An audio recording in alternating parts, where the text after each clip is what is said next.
Estamos de volta! Essa é a segunda temporada do seu BordaCast, o podcast mais subversivo do campo psicanalítico. Eu sou o Lucas Pires e aqui comigo hoje estão Ramiro Faria e Paulo Henrique e vamos conversar um pouco sobre filosofia. Então, ano passado, nós da Borda decidimos estudar Platão. Mas por que Platão, vocês perguntam? O tempo inteiro que a gente está se debruçando sobre o ensino de Lacan, várias vezes Platão é uma citação, uma referência recorrente. A gente vê que é um dos autores com quem Lacan mais dialogou. Então resolvemos, a partir disso, fazer essa aposta também, né? Então, o que a gente pode encontrar ali no Platão para se servir e que possa melhorar nosso estudo, nossos debates, né, dentro do grupo, sobre a teoria, o que a gente pode produzir em cima disso, né?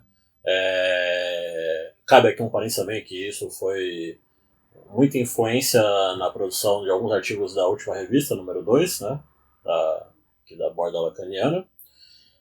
E queria aproveitar para começar com uma citação famosa aqui, né, do Lacan, no caso, que a gente encontra no Seminário 19, né, ou pior, na lição de 15 de março de 1972, que é onde está aquela famosa frase, né, que Platão era lacaniano, né, e alguns podem se perguntar, mas como é que pode ser isso, sendo que Lacan veio depois do Platão, né, um movimento meio estranho. Mas, né, o Lacan fala isso quando ele estava tentando, né, em determinada altura ali do seminário, trabalhar a questão do 1, que a gente não vai entrar aqui, mas só para saber o que ele estava falando, e ele fala que da passagem de Parmênides para Platão, né, ele faz uma comparação de como Parmênides apresentava e trabalhava, como Platão apresentava e trabalhou, e pelo modo como Platão trabalhou, Platão era lacaniano. Isso, Platão aponta de que ambos não abriam mão de pensar o campo da verdade, por exemplo. Né? Um dos diálogos que a gente trabalhou foi o diálogo do Menon, por exemplo, né? Onde tudo começa com Sócrates conversando com Menon para tentar definir o que é a virtude. Né? Assim como muitos dos diálogos do Platão acabam numa aporia, né? Então acabam sem uma resposta. Né?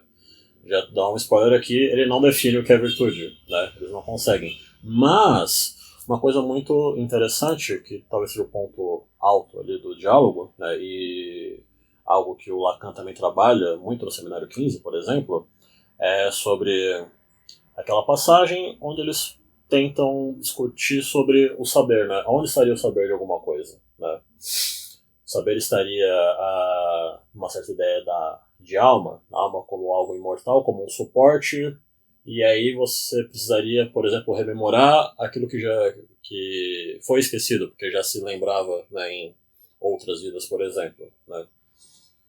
Ou será que não? Será que se trata de outra coisa? Né? E aí entra em cena, né, a famosa passagem do Sócrates conversando com um escravo para saber Sócrates conversando com o escravo para saber como que faz para chegar no dobro da área no quadrado. Né? Através de perguntas, Sócrates foi ali orientando, digamos assim, o escravo para poder chegar na resposta. Lembrando que o escravo era uma pessoa que não tinha acesso à matemática naquela época, por exemplo, então ele não tinha conhecimentos. Né? Com isso, a gente fica com essa dúvida de se o escravo chega na resposta, como é que faz? Ele já sabia, então ele conseguiu rememorar algo que estava nessa alma imortal, ou ele aprendeu na hora? Né? Aqui a gente também pode puxar um gancho, por exemplo, para o Alexandre Poiré, né, epistemólogo com que o Lacan trabalha, que a gente já citou aqui mais de uma vez, né, em outros programas, né, melhor dizendo, de que é semelhante isso com a ideia, né, da passagem para a ciência antiga para a ciência moderna. Né?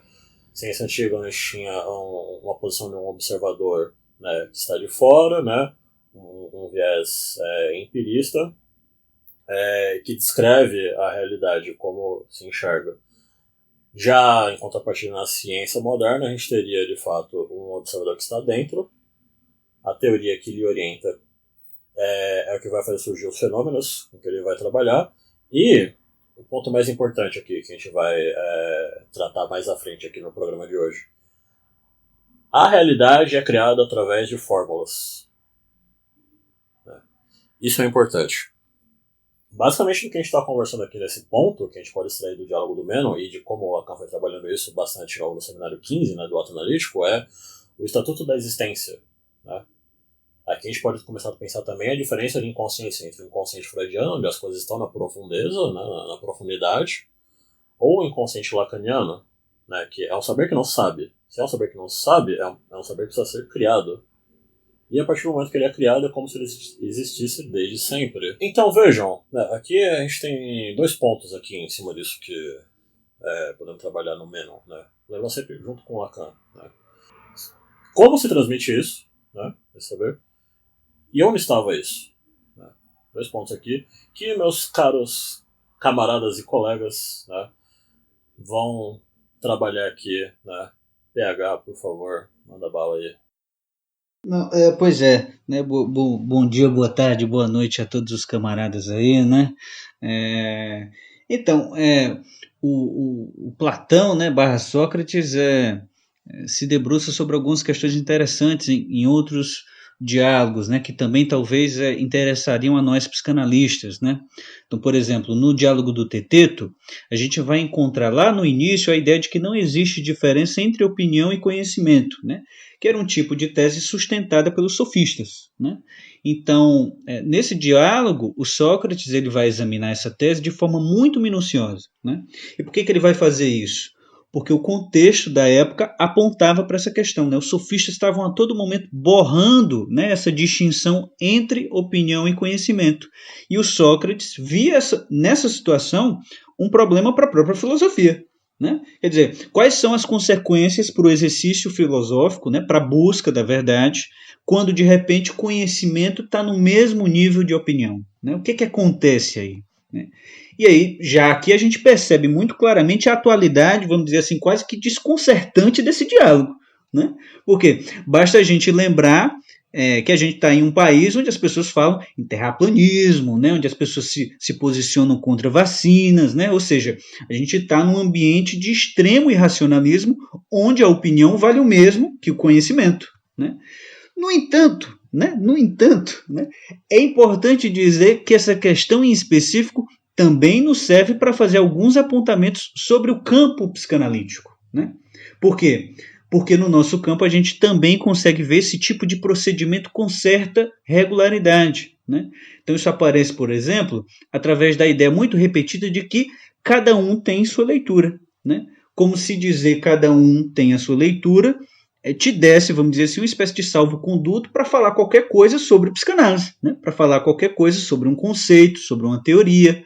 Né? Então, é muito complicado quando a gente entra no campo e se depara com essa espécie de relativismo absoluto, onde, percebam, não existe nem sequer razão alguma para qualquer debate. Né? Por quê? Ora, se cada um tem sua leitura, para que eu vou ficar aqui falando com você? Né? É melhor, vamos dizer assim, cada um ir para sua casa e pronto, né? Então, pelo menos a gente evita a fadiga, né? Como diria lá o saudoso Jaiminho, né? Então, percebam que no nosso campo a gente também encontra uma estrutura parecida, né? Já colocado lá pelo Platão e os barra Sócrates no diálogo do Teteto, né?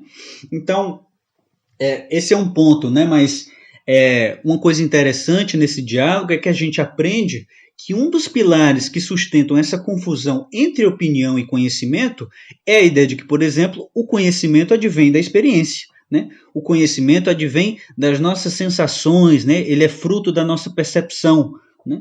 E isso é falso. Né? O Platão barra Sócrates vai mostrar isso ao longo desse diálogo. Tem um esforço ali para demonstrar a falsidade dessa tese. Né?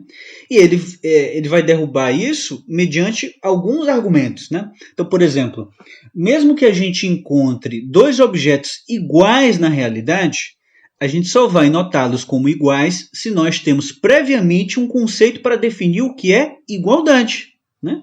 Ou seja, primeiro a gente tem uma teoria, primeiro a gente tem um conceito sobre o que é igualdade, e é a partir disso, né, que a gente de alguma maneira vai construir algo, né? Não é a experiência que vem primeiro, não são as minhas sensações, né? Então não se trata disso, né? E isso é tão importante e difícil, né, PH? Porque não só ter noção disso, mas conseguir construir esses conceitos, né? Sim, pois é, né, exatamente. É porque é contraintuitivo, né? O problema é isso. A nossa, vamos dizer, o senso comum parte justamente da ideia de que a gente está sempre construindo alguma coisa a partir de um determinado fenômeno específico. Eu experienciei isso, né? E aí é depois que eu vou criar uma ideia sobre isso, né? Então não se trata disso, né? E percebam que essa é uma tese radicalmente lacaniana, né? A ideia é de que não é a experiência que vem primeiro, é uma tese lacaniana, né? Então, o Lacan diz isso textualmente, por exemplo, lá no Função e Campo da Fala e da Linguagem, nos escritos, né? Então, se vocês abrem aí essa Bíblia aí de vocês, né, na página 285 dos escritos, vocês vão encontrar ele dizendo que o modelo de ciência verdadeira está onde? Está no Teteto, né? E o pior, ele completa falando que esse modelo de ciência acabou caindo em desuso porque cada vez mais o homem foi sustentando um modelo de ciência debitário da noção de experiência, né? E aqui, obviamente, a gente já acende o nosso alerta, né? Por quê? Porque esse modelo de ciência debitário da noção de experiência a gente encontra muito facilmente dentro do nosso campo, né? Então, por exemplo, a ideia de que a teoria da psicanálise nasce da experiência clínica do Freud com as histéricas, né? Então, a teoria nasce da clínica, né? Então, ora, isso entra em contradição com o modelo do Teteto e, consequentemente, com o modelo do Lacan, né?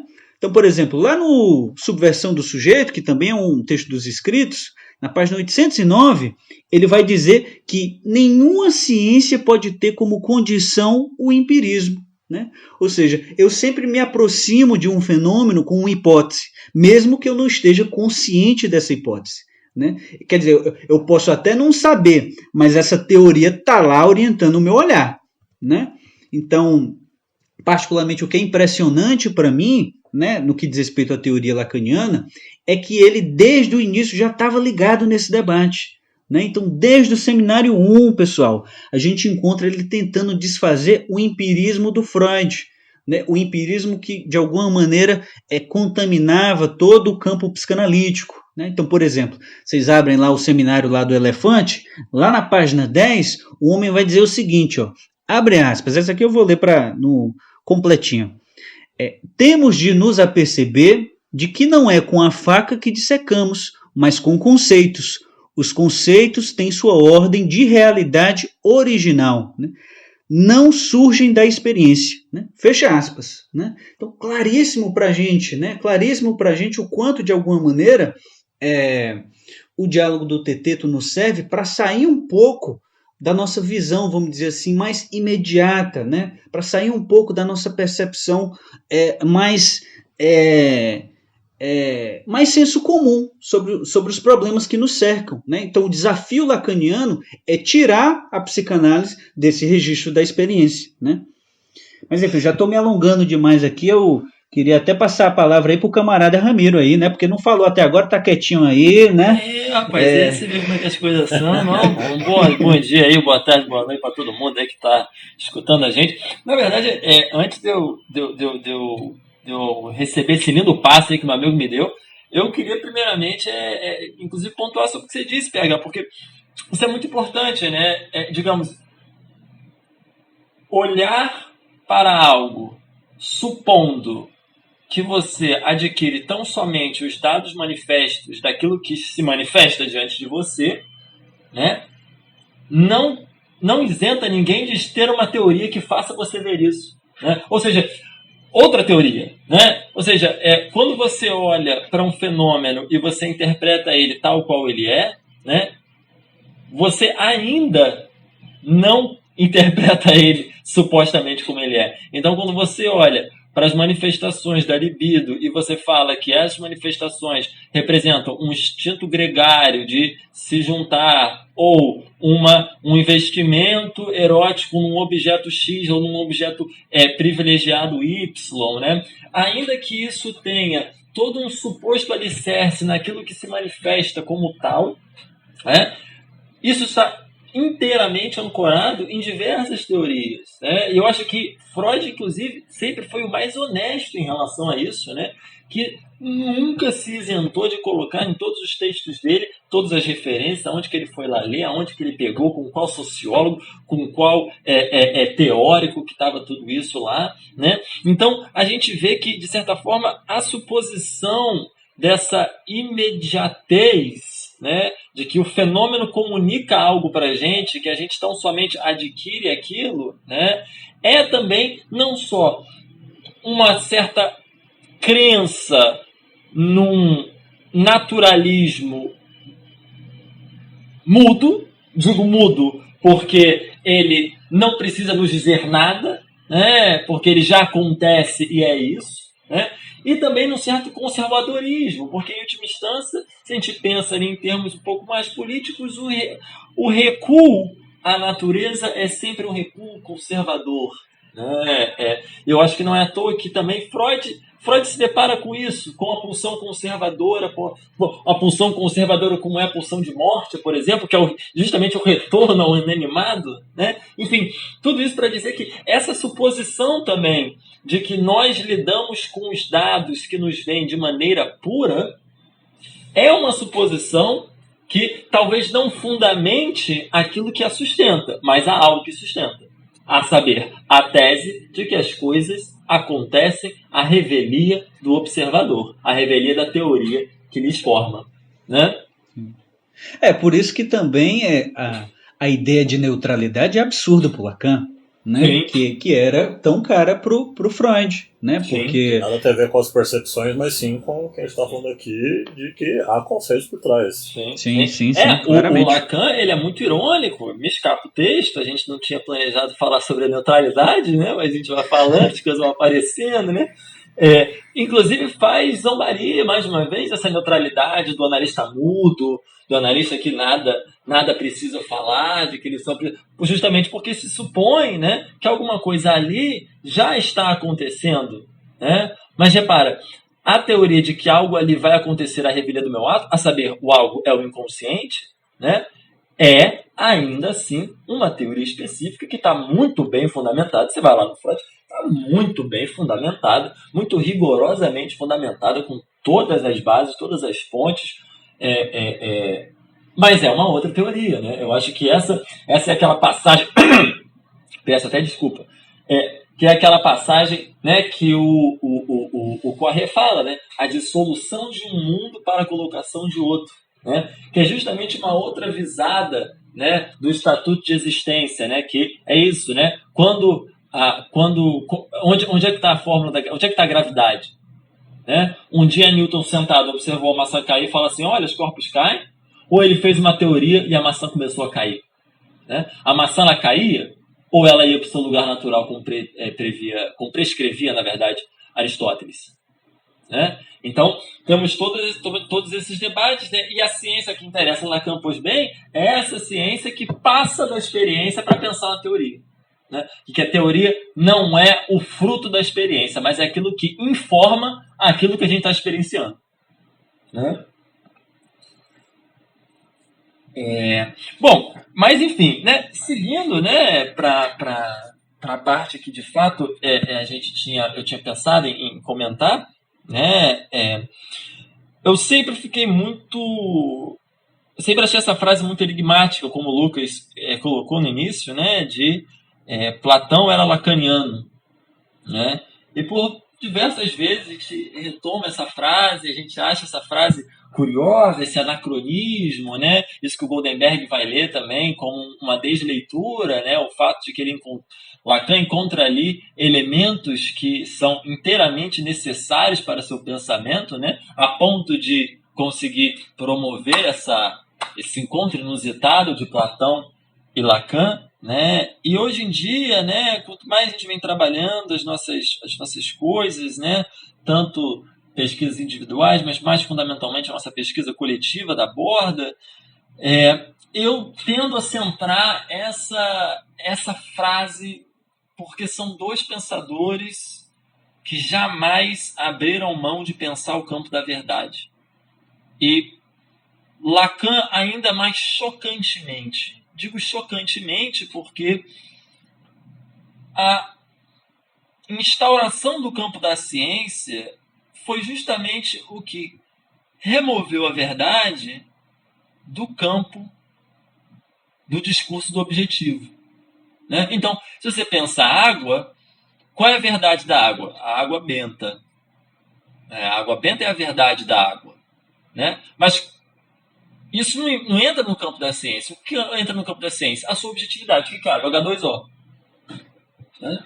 Ou seja, esse domínio da verdade prescrito ali, justamente pela Idade Média, digamos assim, num aspecto dogmático e teleológico, e teológico, propriamente dito, né, sai de cena, e o que entra em cena é justamente a questão da objetividade, de como que a gente pode objetivar algo, né, no campo da ciência. E Lacan, insistentemente, faz duas coisas. Insere a psicanálise no solo da ciência moderna. Repetidas vezes ele afirma que a psicanálise não poderia emergir sem o giro da ciência moderna. A ciência moderna que é descrita para ele nas palavras de Poiré, como o Lucas disse, Poiré ainda o nosso guia, né? Ou seja, insistentemente ele subscreve a psicanálise ao campo da ciência moderna e insistentemente aborda o campo da verdade, aborda a noção de verdade, né? Então, isso nos parece, a princípio, um enorme contrassenso, né? Como que ele poderia, ao mesmo tempo, subscrever a psicanálise no campo da ciência moderna e, não abrir mão também de falar sobre a verdade, né? Então, essa frase, para mim, Platão era lacaniano, né? Me remete mais fundamentalmente à questão da verdade, né? E todo esse estudo que a gente fez, né, foi me levando a consequências mais fundamentais de como eu penso a própria questão da verdade no campo analítico, né? A própria questão da verdade para Lacan, né? Porque, por exemplo, Lucas falou de Agamenon, Lucas falou de Menon, né? Lucas falou de Menon, né? Pois bem, e ele falou muito bem, né? O discurso ali, o diálogo ali, ele se situa como, o que é a virtude? E aí você vai e lê páginas e páginas, páginas e páginas, páginas e páginas. Virtude não é isso, virtude não é aquilo, virtude não é isso, não é aquilo, não sei o que, não sei o que lá. Aí você chega no final do livro e ele não define a virtude. E você pensa, como qualquer pessoa pensaria, se eu soubesse que o cara ia não falar nada no final, eu não teria lido essa porra toda. Né? Mas qual é a questão, né? E o que eu acho que é importante ali, né? A verdade, a operação chamada verdade, né, ali em Platão, talvez não seja necessariamente prescrever a verdade no sentido de vamos definir a virtude. E a virtude agora será isso, né? Pelo menos quando a gente pensa no discurso do Menon. Mas justamente a possibilidade de engajamento em um discurso que o Platão chama de discurso filosófico, né? E um discurso que vise produzir uma discussão sobre aquilo que é. O que é isso que a gente está debatendo? Isso, para mim, é o que o Lacan sempre chama de um. O que é isso? O que é esse um? O que é esse zero que é o um? Enfim, a gente não vai falar muito sobre isso, mas o que é esse zero que um que garante ali a promessa de que haja um em algum lugar, como Lacan fala? Pois bem, o que se atualiza aí não é a garantia de algo que efetivamente seja, mas desse processo, dessa operação que engaja ali as duas pessoas no diálogo, às vezes mais pessoas no diálogo, na produção do que se chama de discurso filosófico, que necessariamente emerge não daquilo que se sabe, mas do reconhecimento de que não se sabe tudo, né? Que é a aporia que é necessária nos diálogos platônicos. E aqui eu queria aproveitar, já que o Ramiro falou isso, não é para aproveitar um gancho barra parênteses e trazer uma citação aqui, né? Sobre ciência moderna que está no seminário 11, na cidade do Lacan, da lição de 15 de janeiro de 64, né? Se não me engano, essa é a primeira, agora não tenho certeza, mas se não me engano é a primeira, né? Quando eu estou falando lá da excomunhão, né? Que ele fala aqui, brevemente, né? Talvez, né, abre aspas, essas indicações nos forcem, perdão, a um recuo, pelo menos tático, e partindo de novo da praxis para nos perguntar, sabendo que a praxis delimita um campo. Então, é necessário que a gente faça a delimitação, né? E veja o que ele vai falar agora aqui para frente. Se é no nível desse campo que se acha especificado o cientista da ciência moderna, que não é mais um homem que sabe tudo de tudo. Perfeito, perfeito. Justamente, né? E, claro, né? E por que a gente está se perguntando tudo isso? O que isso tem a ver com o que a gente está falando, né? Esse processo maiêutico, né? Que é o processo pelo qual é o método socrático, digamos assim, né? Dar à luz ali ao conhecimento, né? Que nem o PH disse, sair da experiência própria, né? Sair desse domínio de que se trata apenas de experiência e produzir uma operação que vise um endereçamento à verdade. Repara, é muito mais um endereçamento à verdade do que cheguei à verdade, agora habito a verdade, né? Agora sei do que se trata, né? Não sabemos tudo de tudo, digamos assim, né? Foi a citação que o Lucas deu. E o que isso tem a ver com o campo da psicanálise? O que a gente está interessado nisso, né? É aquela frase do Seminário 17. Né? Seminário 17, Lacan formula os 4 discursos, né? E no discurso do analista, né? Se vocês repararem lá, no lugar chamado verdade está o saber. Né? E o Lacan vai dizer que o discurso do analista, então, é aquele que interroga o saber em termos de verdade. Né?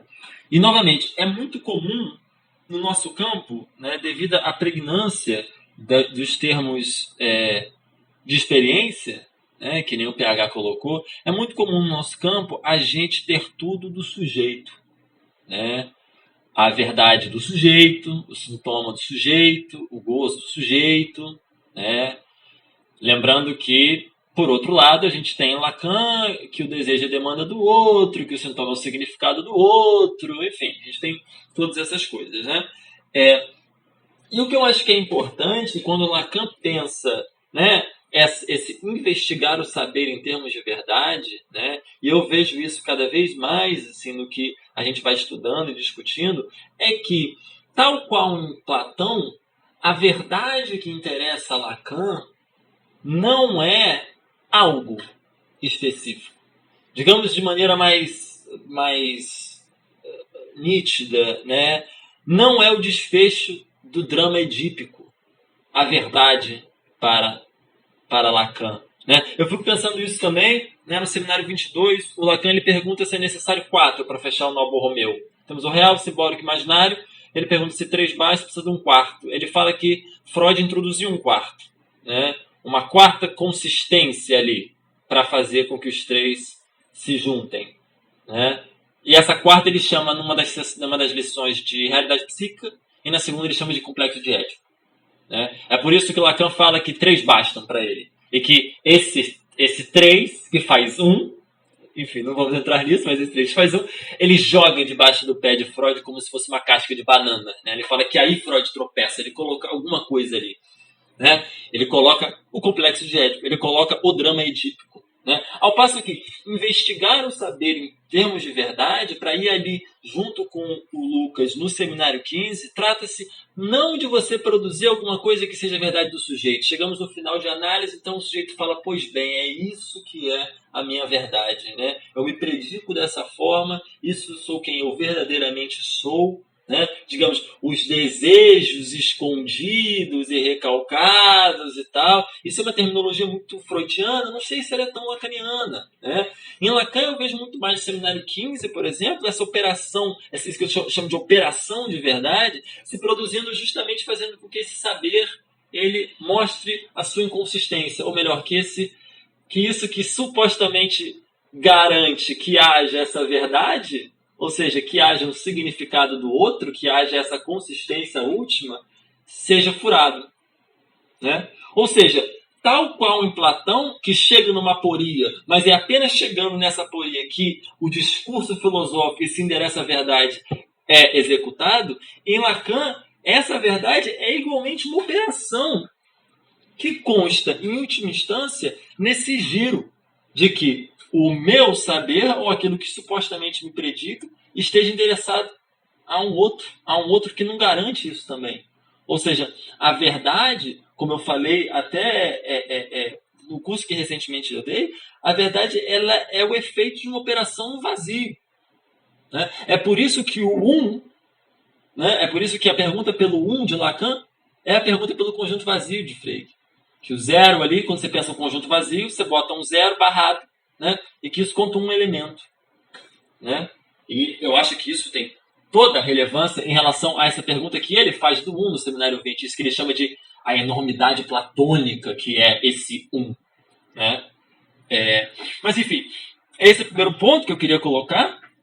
Já falei muito mais do que eu gostaria de falar, mas esse primeiro ponto que eu queria colocar é que em ambos a gente tem essa relação com a verdade, ou essa relação com o processo de se operacionalizar isso que se chama verdade, como alguma coisa que não se confunde com a definição de algo específico, né? Que não se confunde com, bom, isso é, né? Mas justamente com um processo necessariamente aporético em Platão, alguma coisa que coloca ambos os personagens do diálogo em uma situação sem saída, né? Qual é a definição objetiva para isso aqui, né? E em Lacan, igualmente, nos remete não a alguma coisa que demonstre uma substância ou uma essência última, mas justamente uma operação que visa produzir um furo que faça com que esse suposto garantidor das verdades, ou da verdade última, caia como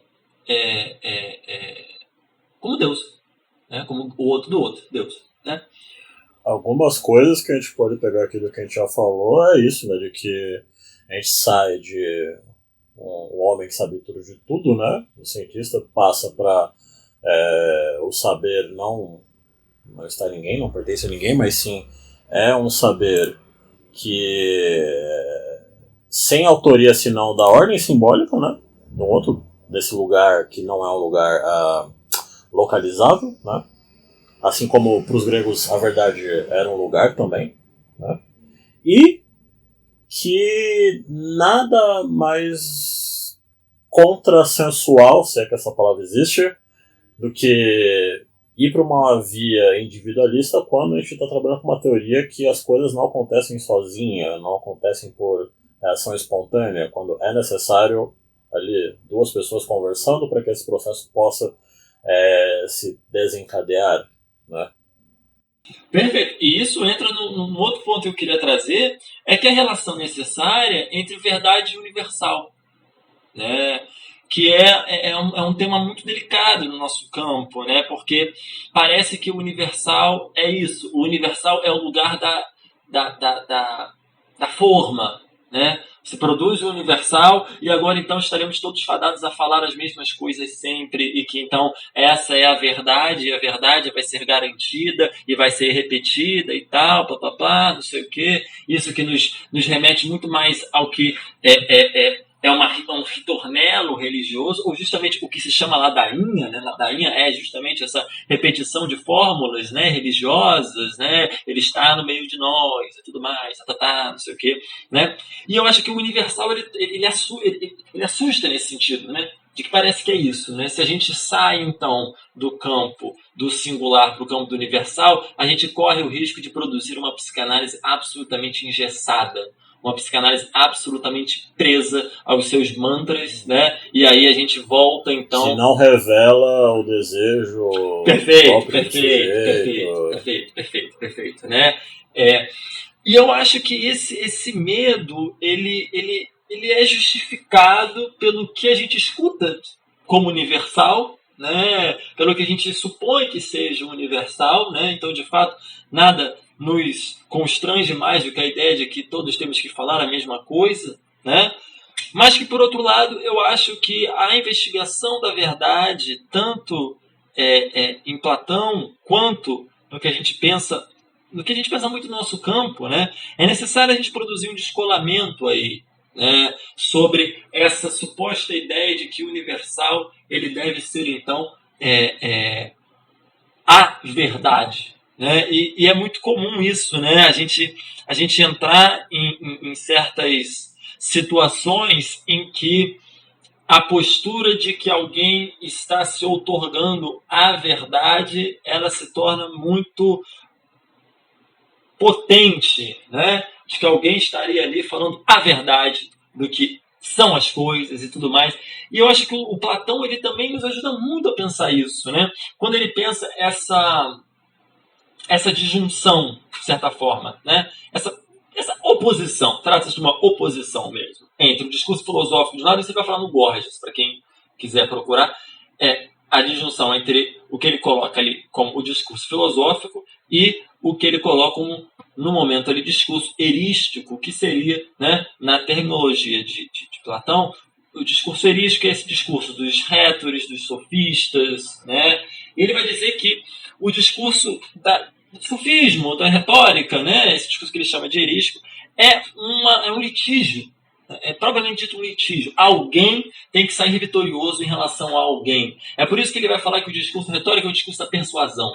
Você precisa persuadir os outros. Né? Você não precisa estar endereçado à verdade, né, que é essa grande crítica que Platão faz, mas você necessita persuadir os outros. Então, se alguém está em desacordo com você, trata-se não de vocês construírem um campo em que se investiga aquilo que está sendo dito, mas que você ganhe, que você saia vitorioso.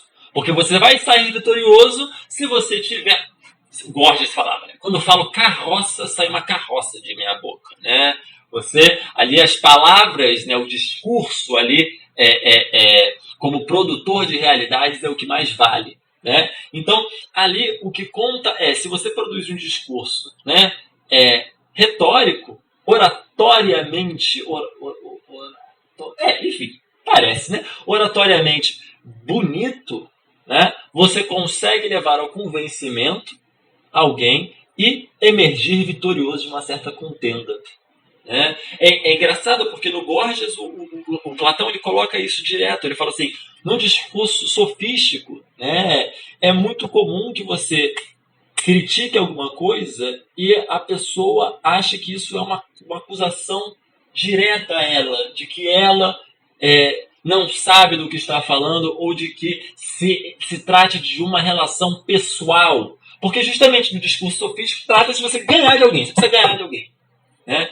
Agora, o problema é que o ganhar de alguém faz com que o discurso sofístico, tudo isso é uma coisa só que eu estou colocando, o discurso sofístico, o discurso retórico, o discurso erístico, né, faz com que isso se torne apenas duas pessoas em briga, né, onde cada um fala a partir da sua opinião.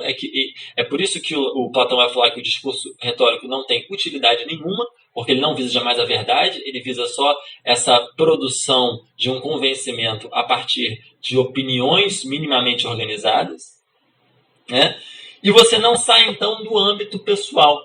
Né? E ele vai apostar no discurso filosófico, porque no discurso filosófico ele diz que é um momento em que você se engaja não numa contenda para ver quem vai sair vitorioso, mas num diálogo sobre algo. Sobre o que é algo. Sobre o que define algo. Né? Sobre uma investigação, né, Ramiro? Perfeito.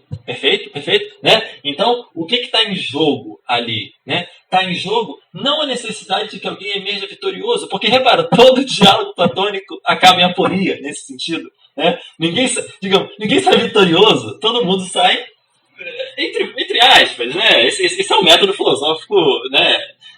Entre aspas, perdendo, né? Mas a questão é que... Não é para ser Highlander, né? Só pode haver um. Exatamente. Mas que, como é que funciona, né? São duas pessoas que se engajam com uma referência igual, chama-se verdade, uma referência à verdade, que permite que se debate o que é. O que é isso? O que é isso que a gente está fazendo aqui? O que é a virtude em Teteto, em Menon? Né? Não se chega à resposta, mas o processo filosófico é justamente esse, que não são duas pessoas que estão se batendo, mas debatendo, digamos assim. Duas pessoas que estão endereçadas à definição de algo, à problematização sobre o que é aquilo. Né? E nesse sentido, é isso. Né? A gente sempre fica falando, né? A gente nunca chega muito a entender as coisas, de certa forma, né? Mas eu achava muito, muito peculiar. Falou assim, todo mundo ali fazendo os seus tratados, seus princípios, sofística da razão pura, né? Tudo ali de outra forma sendo escrito, e o cara fundamentou 90% da obra dele, um bando de diálogo, um bando de conversa. Né? Mas o que se trata ali, quando a gente vai ver, trata-se justamente do fato de que não há nenhuma possível referência à verdade se não se estabelece esse campo de universal, essa referência à verdade, que seja necessariamente atualizada num coletivo, num diálogo. O diálogo platônico só poderia ser um diálogo, porque é assim que é o método filosófico. Né? O sofista fala sozinho, ele fala para as massas, ele fala a verdade para as massas, né? E convence todos. Mas o discurso filosófico, ele necessariamente tem que ter dois. Tem que ter, né? No Gorgias tem que ter Sócrates, Cállicles, Polo e Gorgias. Né? Tem que ter esse engajamento das pessoas com o mesmo referencial, que não seja o referencial de quem então chega à verdade, mas que esse problema pela verdade produza a possibilidade de se produzir algo que possa ser universal. E ele repara o problema. Quando Lacan pensa a transmissão, o que ele pensa? Ele pensa uma tema, que é justamente o que Platão coloca da mais alta importância, né, em sua filosofia. Né? O Badiou, ele fala que a recusa do platonismo é a recusa da verdade. Né? E que ela se faz justamente pelo horror ao matema. Né? E Lacan, ele vai dizer, não lembro em qual seminário, que o nosso ideal é o matema, né? Porque só ele se transmite integralmente. Né? Eu acho que isso é muito importante quando a gente pensa o nosso campo. Né? O nosso campo, para além dessa suposição de que a referência ao universal é o estabelecimento de uma verdade única. Né?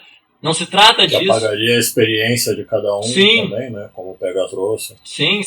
Não se trata dessa referência a necessariamente alguma coisa que seja a verdade, que viria de cima para baixo, todo mundo teria que se conformar a ela, mas um referencial que, pelo contrário, é o único que pode autorizar que a gente fale coletivamente, que a gente produza coletivamente alguma coisa sobre, enfim, o que é a psicanálise?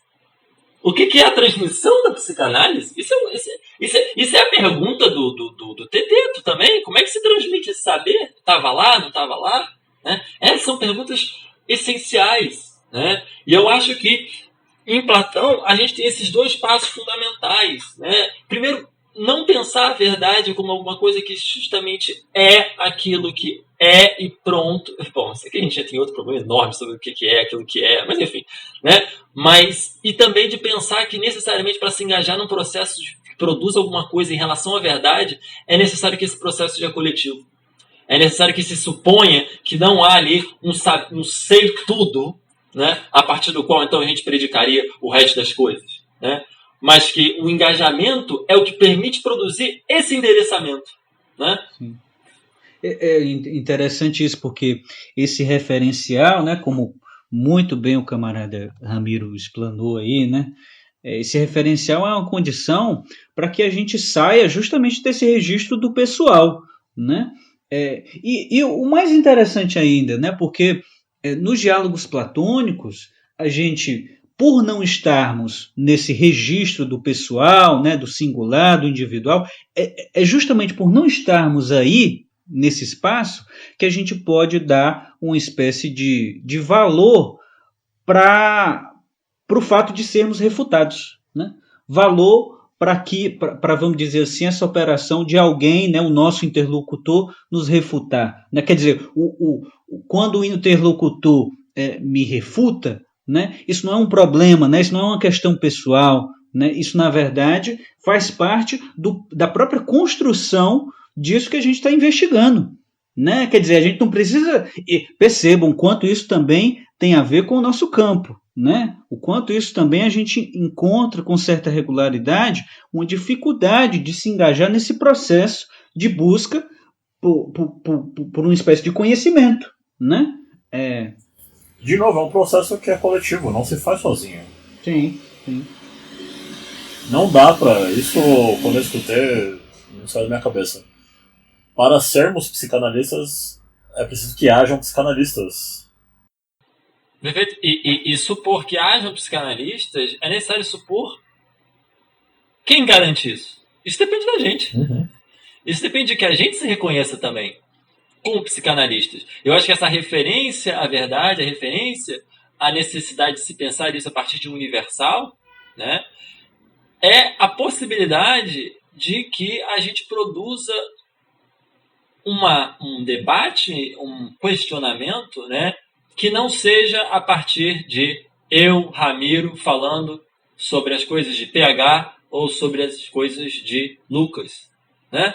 Mas eu já falei muito mais do que eu deveria ter falado, então tá bom, né? Eu acho que é isso então por hoje, pessoal. Muito obrigado por quem escutou até aqui. Aguardem quem vem mais aí nessa segunda temporada do BordaCast. Porque estamos de volta. Até a próxima. Fiquem com quem vocês quiserem, não sei.